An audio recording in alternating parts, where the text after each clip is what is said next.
Welcome once again, guys, to another video. Thanks as always for tuning in, and as always, you guys, I have to big you up and let you guys know how appreciative I am for you to take time out of your busy schedule to join me in another video. All right, and also, guys, let me remind you to like the video, share the video, subscribe if you haven't already done so, hit that notification bell, and please to comment, guys. Comment and let us know what you think about the video, the videos, the contents in the videos, something I have said that you may or may not have agreed with, whatever it is that is on your mind when you watch these videos, guys. Just drop a comment in the comment sections and let us know what you think. All right, so guys, I have two quick stories to bring to you guys. Hopefully they'll be quick. As I always say, I hate long videos, so I'm trying my best each and every time to cut it as short as I can.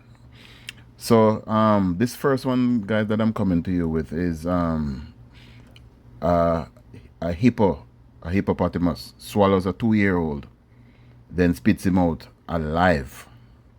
Right? And that's a shocking one, guys, because you know how these things are. So a hungry hippo is going viral after it swallowed a 2-year-old boy whole, then spit him out alive. The incident occurred in the western Kasese district of Uganda while the young boy was playing outside his home, according to a report citing local police. A man saw the attack and immediately jumped into action, the report noted. Identified as Crispus Boganza, he began throwing stones at the hippo, police said. Eventually, the rocks startled the hippo to the point where it regurgitated the boy alive and fled into the nearby Lake Edward.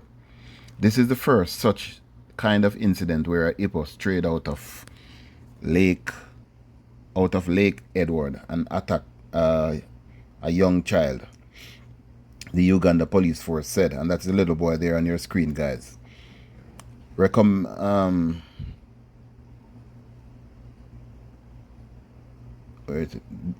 So they are saying this is the first incident of a young child being attacked by the hippo. And these people, a lot of them live near the lake, and they have their tents or their what they call them, teepee or whatever they call it, huts in their nearby surroundings. So we want to remind all residents of Katwe, Kabatoro Town Council, which is located within Queen Elizabeth National Park, to remain vigilant and always alert park rangers about the animals that have strayed into their neighborhoods. After he was freed from the belly of the beast, the child was rushed to the local hospital.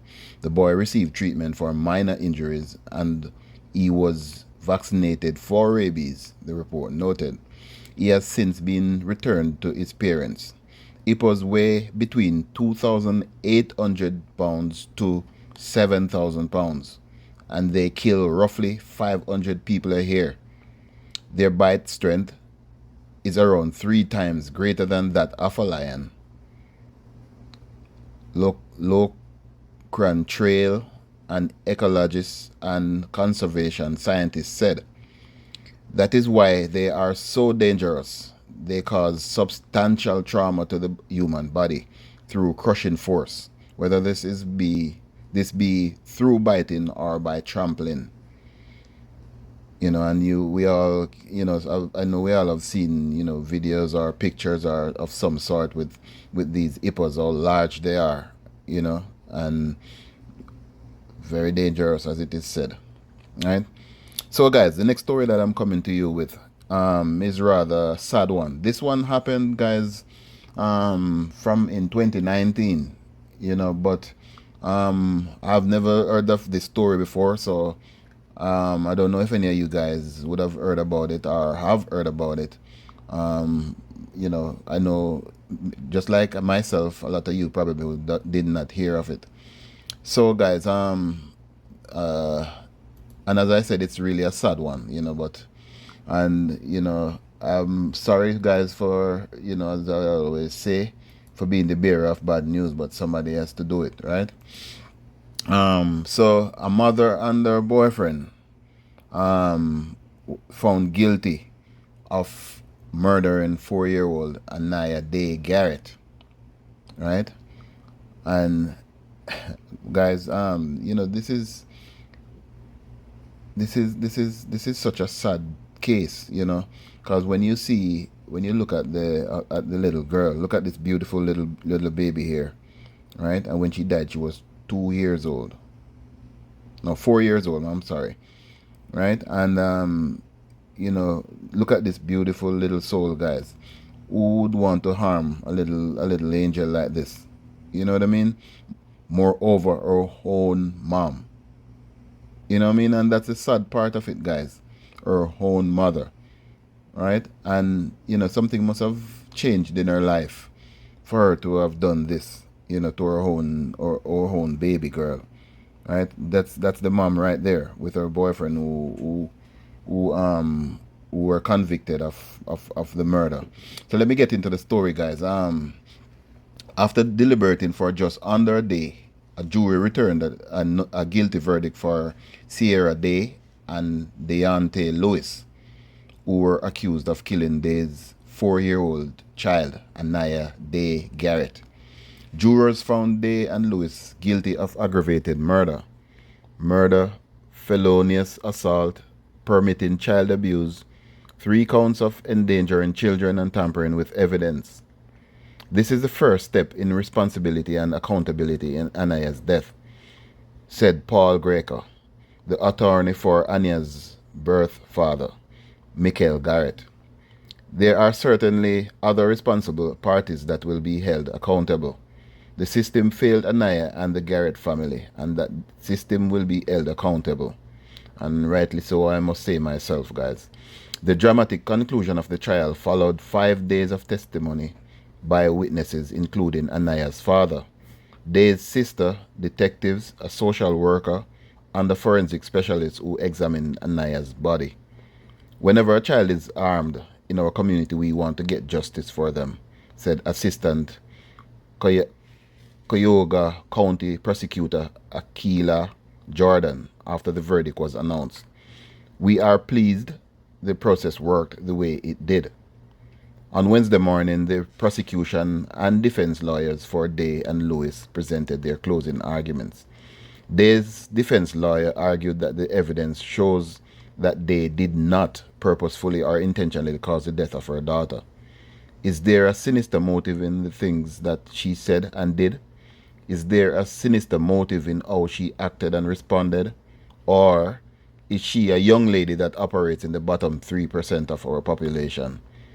Is she a young lady with such cognitive difficulties that she doesn't understand some of those things? Day's defense attorney said. Lewis's attorney defended her client by trying to pin Anaya's death solely on her mother. He didn't want this child to die. That's why when he found her unresponsive, he called 911. He wanted to save her life, said Lewis's defense attorney during closing arguments on Wednesday. Prosecutors argued that both Day and Lewis failed the little girl when they abused her and left her to die in a Euclid apartment last March. Ladies and gentlemen, Sierra Day failed miserably in the care of her only child. Deontay Lewis failed miserably as her stepfather, her father, or whatever title he gave himself, and he failed as a human being, one state prosecutor said during a closing argument. On March 11, 2018, authorities responded to the Cultural Garden apartments in Euclid. First responders found the girl unresponsive. Anaya was transported to a nearby hospital and pronounced dead. Anaya's death was ruled a homicide. Day and Lewis were arrested and later indicted on aggravated murder charges. A nurse told the jury that Anaya had no cardiac activity when she arrived at the hospital. The nurse suggested that Anaya was already dead by the time she arrived at the hospital. My observations were the little girl was skin and bones. So you know that's malnutrition. Her eyes were wide open. Her mouth was open, the nurse said. Bruised, fragile, stiff, cold. Anaya died from a stroke caused by a blow to the head about 10 days to 2 weeks before the day she was taken to the hospital. Oh my God. You believe that, guys? Wow. According to the Cuyahoga County Medical Examiner's Office, during the trial, Sierra Day's sister told the jury she noticed changes in her niece's appearance and behavior. The sister said changes became noticeable after Louis came into the picture. On occasions when they brought Anaya to family gatherings, the child seemed different. First it was her behavior and later her appearance. She didn't really seem like a child. She was very standoffish. She didn't really seem happy, Day's sister said on the stand. Then the physical changes began to become noticeable. She was getting smaller. I thought maybe it had something to do with her getting taller. When toddlers grow, they slim out a little bit. She was getting littler and littler to the point you could see the extension of her stomach sticking out, said the sister, referring to Anaya during a July 2017 family party. Anaya's autopsy results confirmed those statements. Deputy Medical Examiner Joseph Filo testified Tuesday that Anaya died slowly. She didn't receive the injury and die. She lingered for a while, Filo said. He testified that Anaya's body slowly withered away as her organs revolted against her. Additional testimony from the deputy medical examiner indicated that Anaya suffered from chronic physical abuse and neglect. I think it's the overall evidence was clear cut, Greco said. The photos obviously were horrendous and the ongoing period of abuse over a long period of time. During an initial examination at the medical officer's office, Filo said he found Anaya to be very, very thin and extremely malnourished. Just as I said earlier, guys, at just over 3 feet tall, she weighed 26 pounds. Wow, that's, hey, man, I'm telling you, this is abuse to the highest power, guys. 26 pounds, 3 feet tall. He said, to put things in perspective for the jury, Fila told them that the 27% of other children around her height weighed much more. Due to the malnourishment, her skin was loose from the loss of fat and muscle tissue underneath. Anaya's body mass index was around 11. Children her size typically have a body mass index of approximately 18, Fila said. Additionally, the deputy medical examiner said Anaya had a black eye, blisters, signs of bed sores, and her lungs had been collapsing. She also suffered from pancreatitis from the lack of food and had stomach ulcers. Oh my God. During the trial, Euclid police detectives testified that evidence collected from the apartment indicated that before calling 911, Day and Lewis attempted to clean the crime scene. The apartment itself was very, very clean, Detective Phil Shetter said. Shetter said he noticed several different types of household cleaners on a counter. He told the jury that some of the towels in the bathroom were wet, and it suggests that Day and Lewis attempted to clean the crime scene before calling the police to report Anaya wasn't breathing. I mean, the apartment was practically immaculate. It was very, very tidy, neat, Shetter said.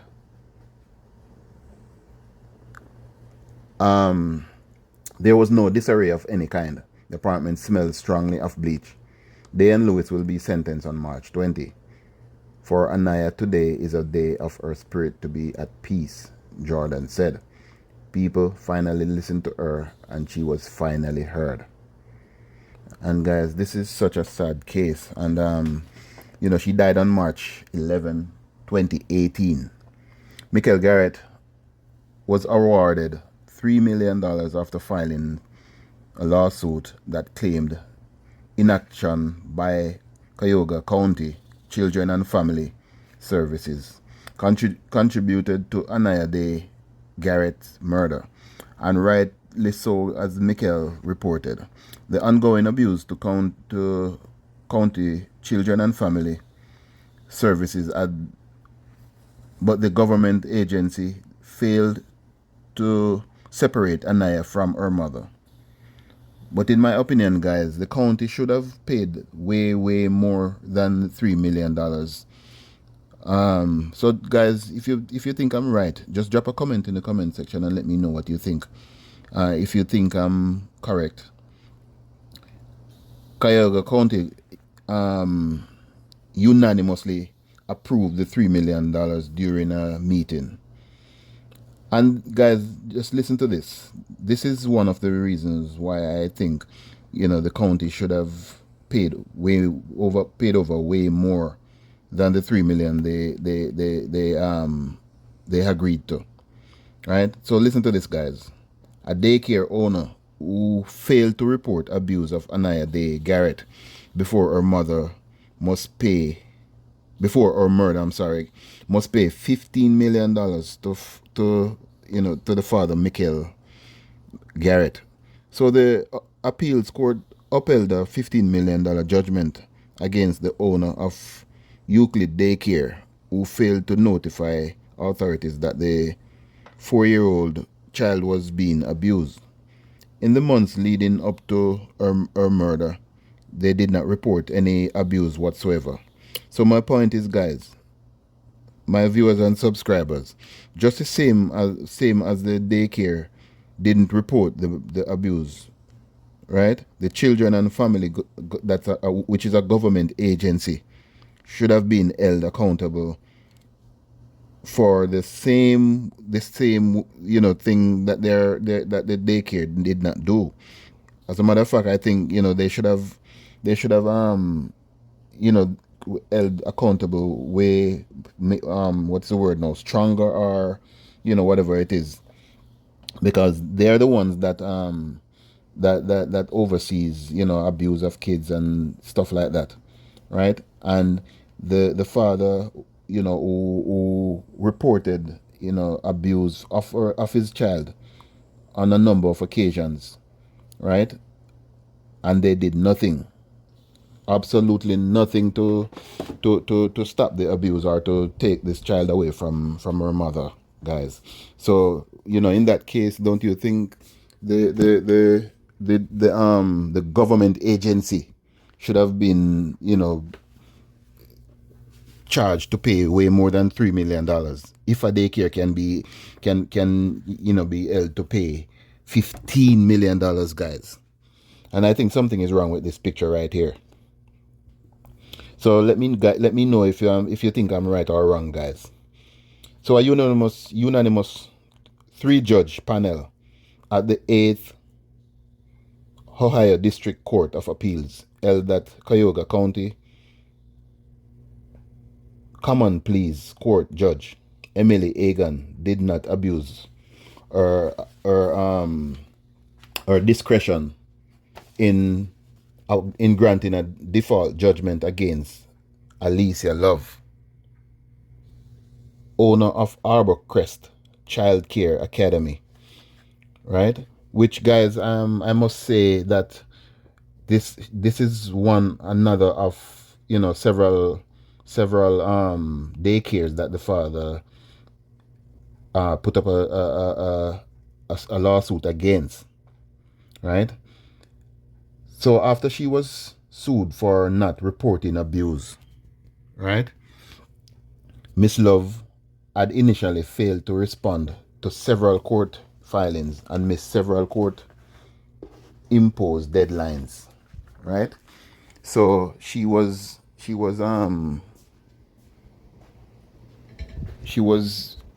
again called to the court, where she had to face questions again about the lawsuit, which she did not she did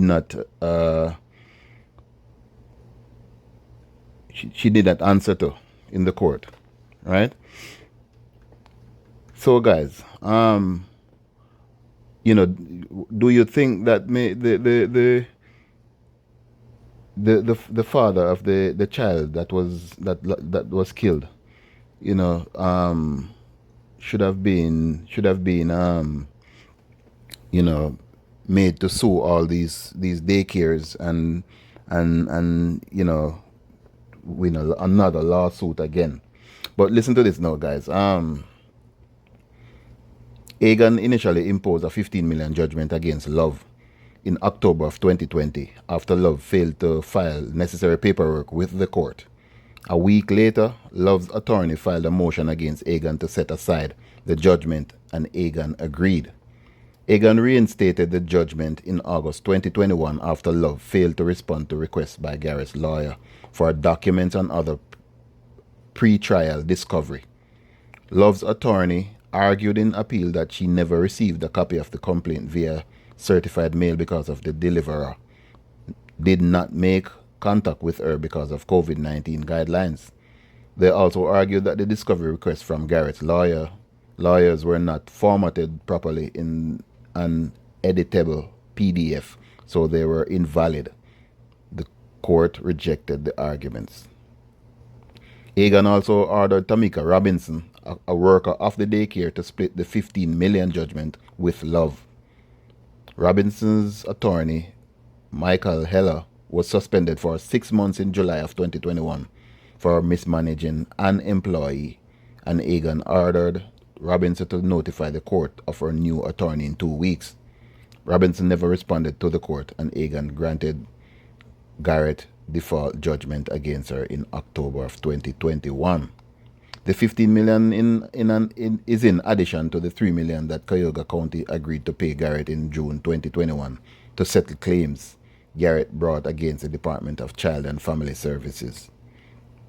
And these are the reasons why I said, guys, that I think the county should have been paying even more, or even, closer to the 15 million that they were paying, instead of the daycare. Because I think in my opinion, guys, and my judgment, I think the children and family did way more damage in not taking away the child from the mother than than what the daycare is sued for, which is failing to report abuse.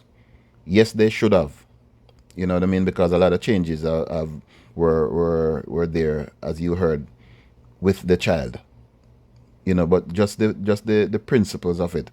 Why does a government agency made to pay so much more less than what a daycare owner has to pay just because they didn't report abuse? So I think something is definitely wrong in right there in this case. So Garrett's attorney, Paul Greco, said he hopes the 8th District's decision brings the litigation over Anaya's death to a close. These judgments are part of the ongoing pursuit of justice for the Garrett family, Greco said. So, guys, we don't know if it's finally over, or it's still an ongoing thing, but if and when we see anything else pop up about this case, then we'll bring it to you in subsequent videos. All right.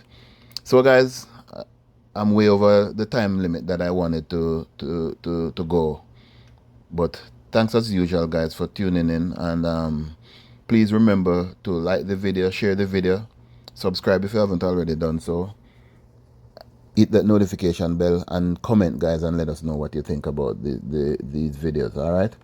Blessed love. Peace.